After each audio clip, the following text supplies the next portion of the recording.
Ето, да видим, че са на Порше. Първо да ми кажеш каква е колата. Автомобилът е Audi 90 B4, 92 година. Вече е на 30 години ретро автомобил, кабриолет. Audi TT. Audi TT, какъв двигател?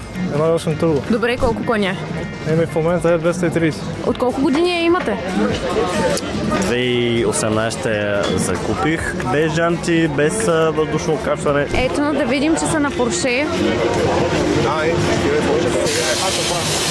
А шумна ли е?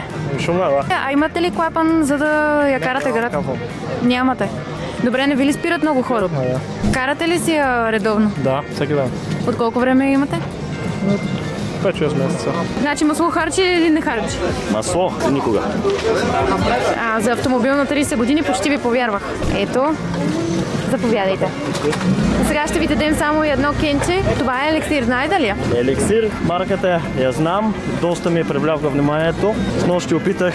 Надявам се, повлиял ви е положително, нали? Определено беше. Добре, добре. А ти какво предпочиташ?